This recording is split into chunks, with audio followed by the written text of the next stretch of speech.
Hello दोस्तों, नमस्कार। स्वागत है आपका हमारे यूट्यूब चैनल सानू टीच एंड ट्रैवलिंग में। तो हम अध्ययन कर रहे थे दोस्तों परीक्षा वाणी का अध्याय 9 प्रमुख नगर पर्यटन एवं धार्मिक स्थल के बारे में, जिसमें हम हरिद्वार ज़िले के बारे में चर्चा कर रहे थे दोस्तों।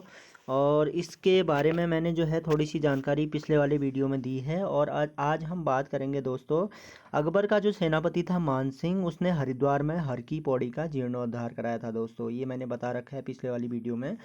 तो आज हम कुछ महत्वपूर्ण टॉपिक्स पे जो है प्रकाश डालेंगे हरिद्वार के। तो 1608 में जहांगीर के शासनकाल में पहला यूरोप यात्री टॉम कैरियट हरिद्वार आया था। कौन आया था दोस्तों? Tom chariot.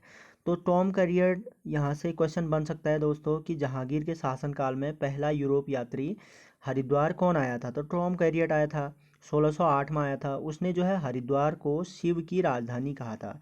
क्वेश्चन यहाँ से भी बन सकता है कि हरिद्वार को शिव की राजधानी किसने कहा था? तो ये कहा था पहला यूरोप यात्री टॉम कैरियट, जो कि जहांगीर के शासनकाल में 1608 में हरिद्वार आया था। उसने हरिद्वार को क्या कहा था? हरिद्वार को शिव की राजधानी कहा था दोस्तों। स्वयं जहांगीर 1620 में कुछ दिनों के लिए हरिद्वार आकर रहा था।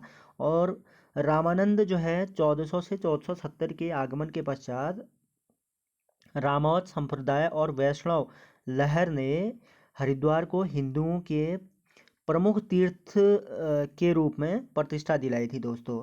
गोरखों के शासनकाल में हरिद्वार दासों का बिक्री केंद्र बन गया था दोस्तों। इससे भी जो है क्वेश्चन आता है कि गोरखों के शासनकाल में दासों का बिक्री केंद्र कौन बन गया था या क्या था, कौन सा जिला था? तो गोरखों के शासनकाल में दासों का बिक्री केंद्र कौन था दोस्तों? कौन सा डिस्ट्रिक्ट था? तो हरिद्वार था। तो गोरखों के शासनकाल में जो है हरिद्वार दासों का बिक्री केंद्र बन गया था। ध्यान देना है दोस्तों, महत्वपूर्ण है। और इसके बाद बात करते हैं नेक्स्ट पॉइंट की। तो अलेक्जेंडर कनिंघम, जो कि ब्रिटिश सरकार द्वारा संचालित आर्कियोलॉजिकल सर्वे ऑफ इंडिया के डायरेक्टर जनरल थे, ने 1862 से 1865 के बीच यहाँ का पुरातात्विक सर्वेक्षण किया था। उनकी रपट के अनुसार हरिद्वार में गंगा द्वार, हर की पौड़ी, माया देवी मंदिर, भैरव मंदिर, नारायण बली मंदिर और राजा वेन का किला तब के प्रमुख स्थल थे। तो इसमें से भी क्वेश्चन बन सकता है दोस्तों। गंगा द्वार हरिद्वार में है, हर की पौड़ी हरिद्वार में है, माया देवी मंदिर महत्वपूर्ण है, ये भी हरिद्वार में है, भैरव मंदिर हरिद्वार में है, नारायण बली मंदिर दोस्तों ये भी हरिद्वार में है, राजा वेन का किला ये भी जो है हरिद्वार में था, हरिद्वार में है दोस्तों। प्रमुख स्थल थे ये, तब के प्रमुख स्थल थे। और कनिंघम को यहाँ के श्रवणनाथ मंदिर में वेदी वृक्ष के नीचे समाधि स्थल से बुद्ध की प्रतिमा मिली थी। तो जो है यहाँ से भी क्वेश्चन बन सकता है कि कनिंघम को जो है किस स्थान से भगवान बुद्ध की समाधि स्थल में प्रतिमा मिली थी? तो ये मिली थी दोस्तों हरिद्वार में श्रवणनाथ मंदिर के बोधि वृक्ष के नीचे जो है कनिंघम को जो है भगवान बुद्ध की समाधि समाधि स्थल से बुद्ध की प्रतिमा मिली थी दोस्तों। महत्वपूर्ण है। अंग्रेजों ने हरिद्वार महत्व को देखते हुए इसके विकास पर विशेष ध्यान दिया और महात्मा गांधी ने 1915 और 1927 में हरिद्वार की यात्रा की थी। ये भी महत्वपूर्ण की पॉइंट है दोस्तों। महात्मा गांधी ने जो है हरिद्वार की यात्रा कब की थी? तो महात्मा गांधी ने जो हरिद्वार की यात्रा की थी दोस्तों, वो की थी 1915 और 1927 में।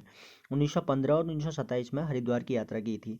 बात करते हैं नेक्स्ट टॉपिक की। यहाँ के प्रमुख धार्मिक एवं दार्शनिक स्थल हैं हर की पौड़ी, ब्रह्म कुंड, कांगड़ा मंदिर, सुभाष घाट, कुशावर्त घाट, गौ घाट, श्रवणनाथ मंदिर, दक्षेश्वर मंदिर, गोरखनाथ मंदिर, चंडी देवी मंदिर, प्राचीन गंगा, नीलधारा, महामाया देवी मंदिर, ये भी जो है हरिद्वार में है दोस्तों। इनको ध्यान से सुनना है, ये सारे आ सकते हैं। कोई भी मंदिर दे देगा या कोई भी धार्मिक स्थल दे देगा, बोल देगा कि कहाँ है करके, तो ये ध्यान से सुनना है दोस्तों, महत्वपूर्ण है। श्री मनसा देवी भी जो है, मनसा देवी मंदिर भी हरिद्वार में है। भीम गोडा कुंड ये भी हरिद्वार में है।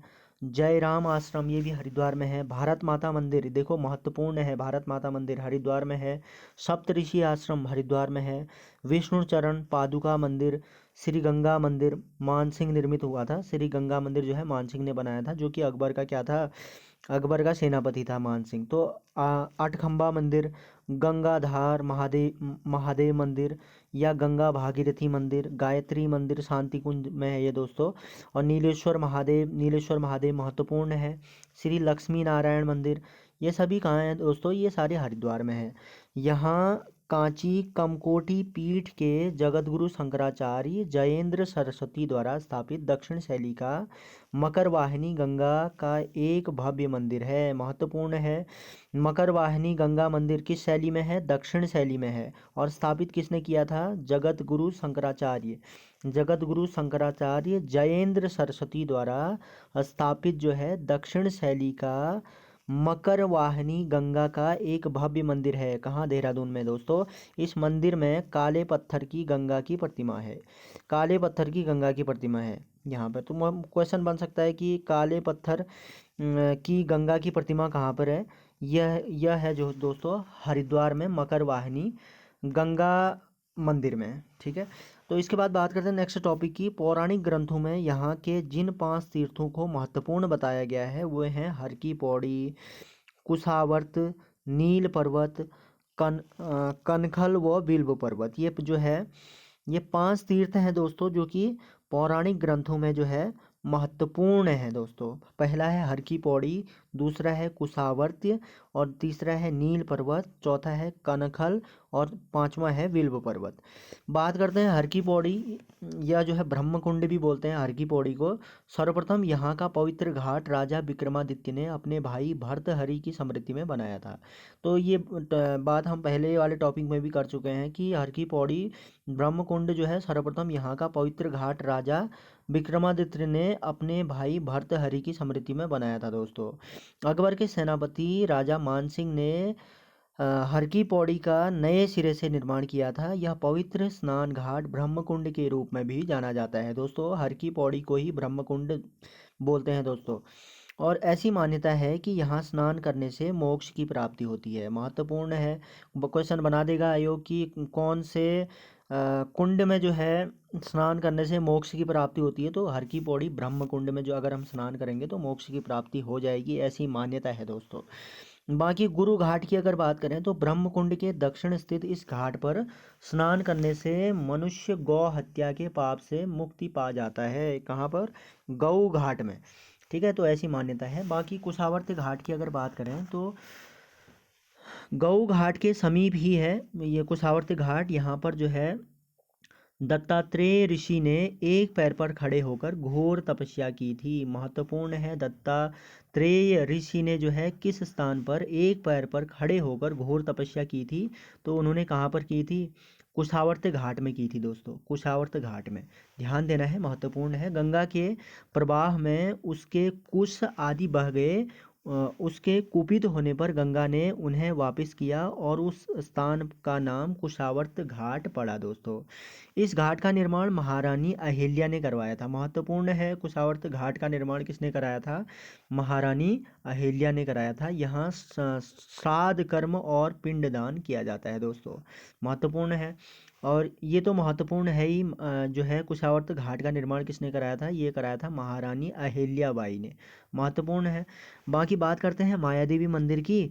तो यह मंदिर देवी के 51 शक्तिपीठों में से एक है। माया देवी मंदिर जो है देवी के जो है 51 शक्तिपीठों में से एक है। यह मंदिर हरिद्वार रेलवे स्टेशन से मात्र 2 किलोमीटर दूरी पर नगर के बीच में स्थित है।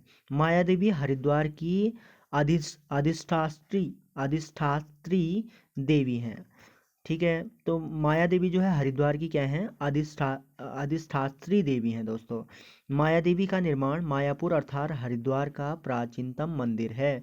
बाकी बात करते हैं मनसा देवी मंदिर की, ये भी हरिद्वार में है। हरिद्वार में शिवालिक पर्वत श्रृंखला के बिल्व शिखर जो कि नगर के पश्चिम में स्थित है पर यह मंदिर स्थित है। क्वेश्चन बन सकता है कि हरिद्वार के शिवालिक पर्वत श्रृंखला के बिल्व शिखर पर कौन सा मंदिर है, बिल्व शिखर पर कौन सा मंदिर है, तो ये कौन सा है, मनसा देवी मंदिर स्थित है दोस्तों, मनसा देवी मंदिर। ध्यान देना है, ब्रह्मा के मन से उत्पन्न तथा जत्कारु ऋषि की पत्नी सर्परागी देवी माँ मनसा ही हाँ 3 मुख और 5 भुजाओं वाली अष्टनाग वाहिनी मूर्ति स्थापित है। तो यहाँ पर जो है क्या है दोस्तों, यहाँ पर जो है ब्रह्मा के मन से उत्पन्न तथा जत्कारु ऋषि की पत्नी सर्परागी देवी माँ मनसा, सर्परागी देवी को ही क्या बोलते हैं, माँ मनसा की 3 मुख और 5 भुजाओं वाली अष्टनाग वाहिनी मूर्ति स्थापित है। कहाँ पर, मनसा देवी में।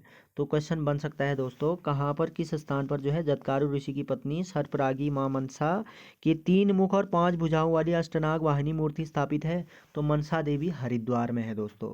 बाकी बात करते हैं चंडी देवी मंदिर की, यह है पौड़ी में। चंडी देवी मंदिर कहाँ है दोस्तों, पौड़ी में है, जहाँ मनसा देवी वही चंडी देवी का होना अनिवार्य है। हरिद्वार के पूर्वी छोर पर शिवालिक के नील शिखर पर चंडी देवी मंदिर स्थित है दोस्तों। क्वेश्चन आ सकता है कि चंडी देवी मंदिर किस शिखर पर है, तो यह जो है नील शिखर पर है दोस्तों। हरिद्वार के पूर्वी छोर पर शिवालिक के नील शिखर पर चंडी देवी का मंदिर स्थित है दोस्तों। यहाँ पर रोपवे व पैदल मार्ग से भी जाया जा सकता है। महत्वपूर्ण है, नील शिखर पर है चंडी देवी मंदिर, ध्यान देना है दोस्तों।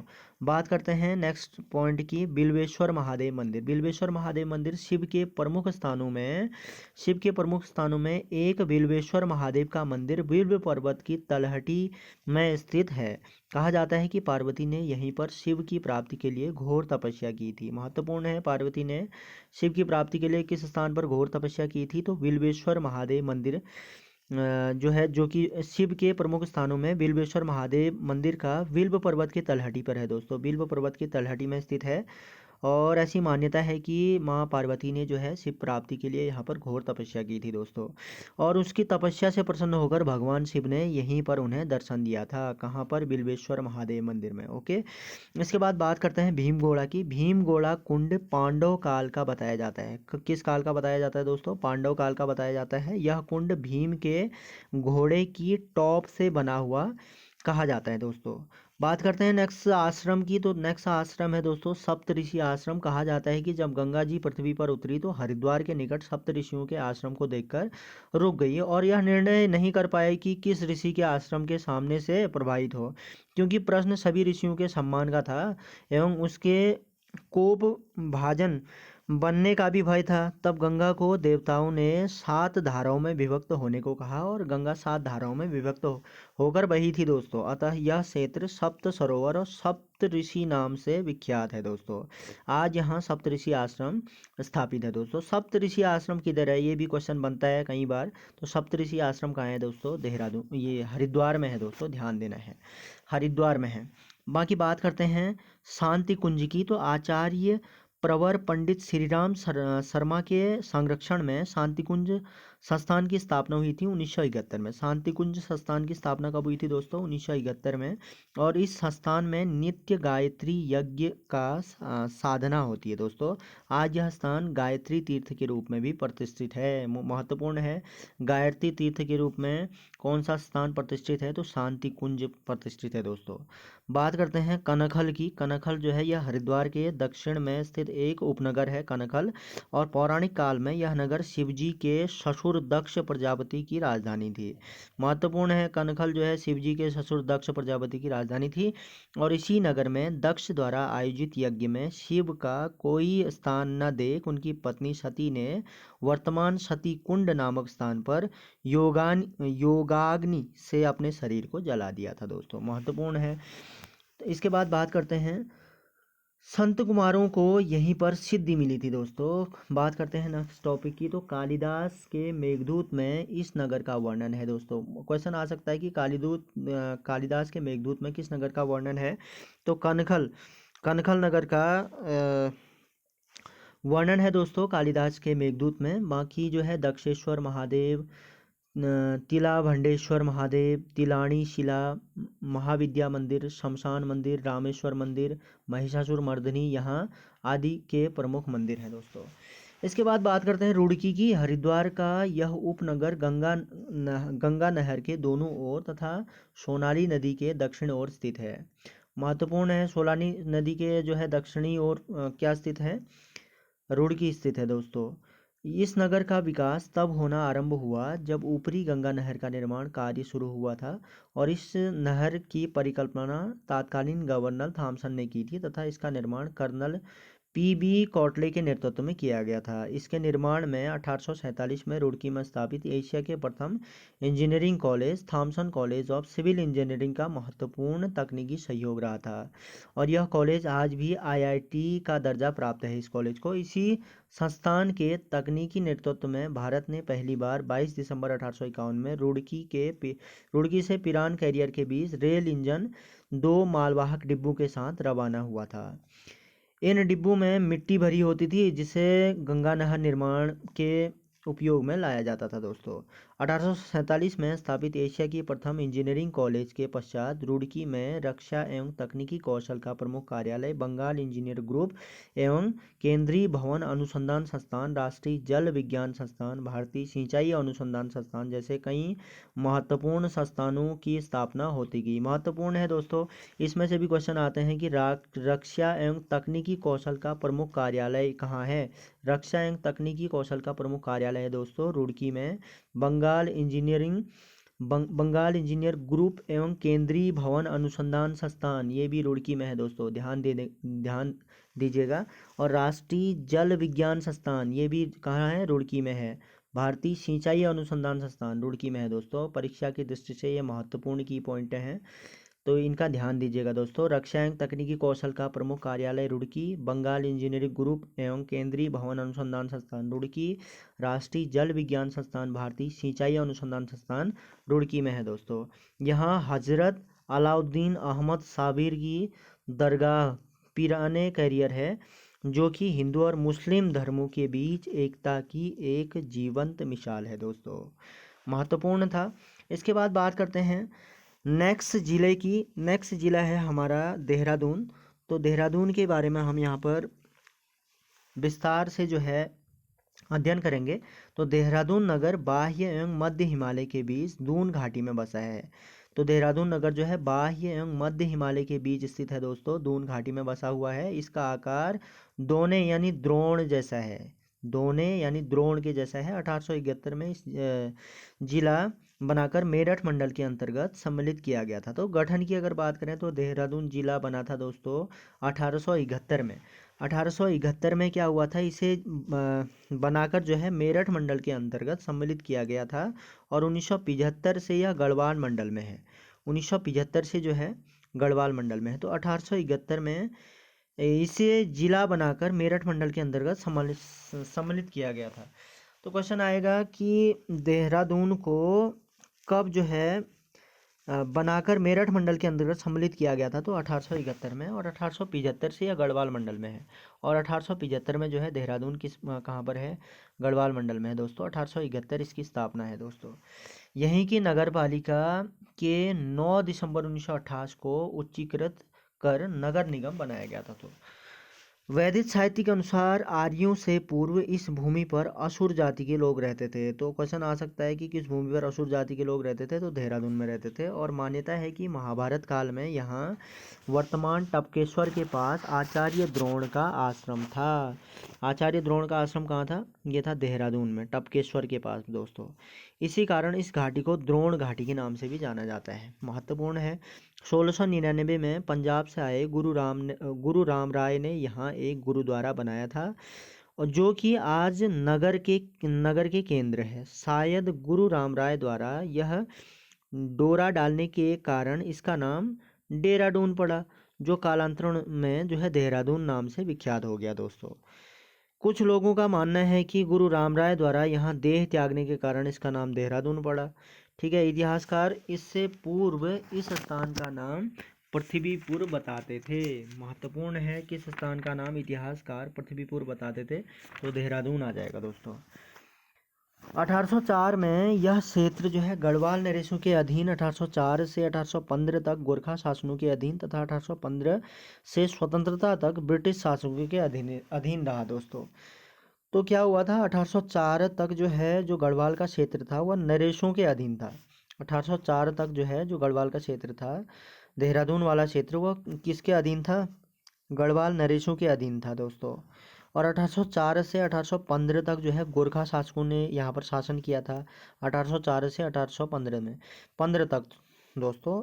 और 1815 से स्वतंत्रता तक ब्रिटिश शासकों के अधीन रहा दोस्तों। महत्वपूर्ण है, 1804 में जो है 1804 में यहाँ पर गढ़वाल नरेशों का जो है अधीन था, आधिपत्य था दोस्तों। और 1804 से 1815 तक यहाँ पर गोरखाओं ने शासन किया।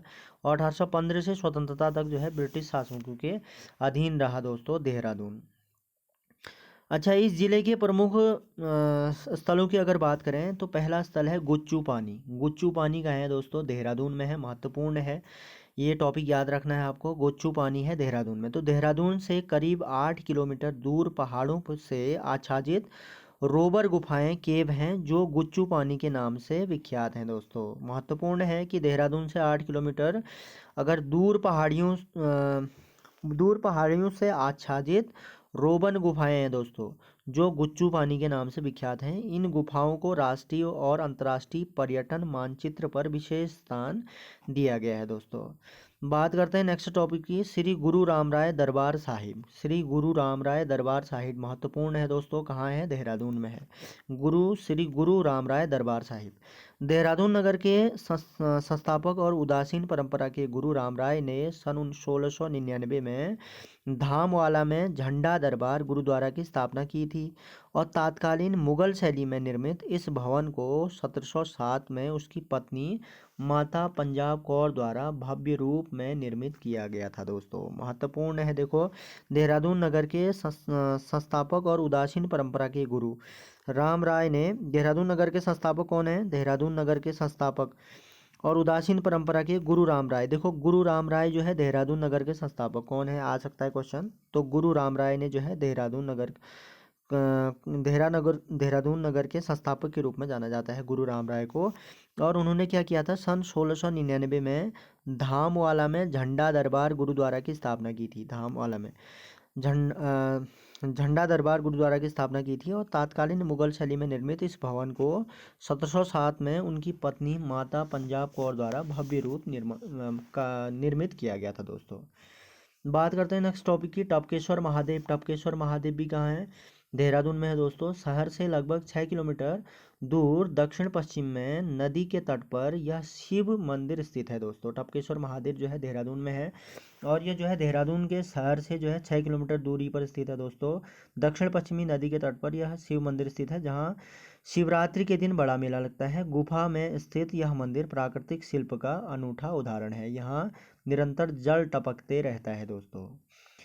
चंद्रबदनी की अगर बात करें तो चंद्रबदनी भी जो है देहरादून में है दोस्तों। महर्षि गौतम ने इस स्थान में अपनी सहधर्मिणी अहिल्या एवं पुत्री अंजनी के साथ लगभग 12 वर्ष तक कठिन तपस्या की थी चंद्रबदनी में।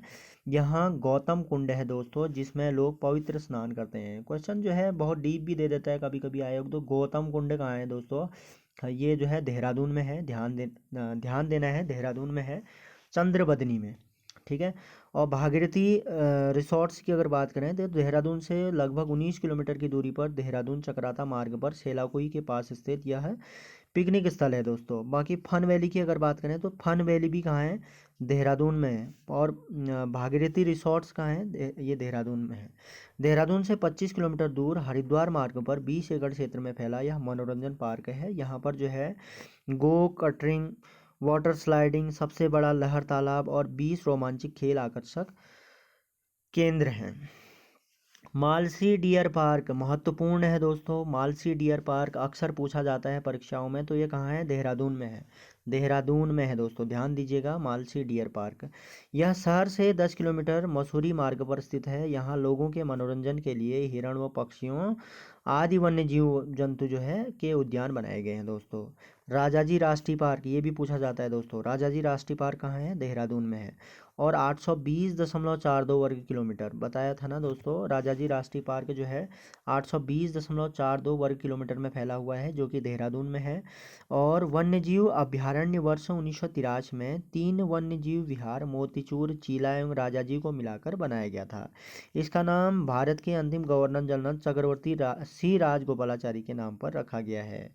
महत्वपूर्ण है कि जो है, जो भारत के अंतिम गवर्नर जनरल थे चक्रवर्ती सी राजगोपालाचारी के नाम पर जो है राजाजी राष्ट्रीय पार्क रखा गया है, बोलता है दोस्तों। इसके बाद बात करते हैं सहस्त्रधारा।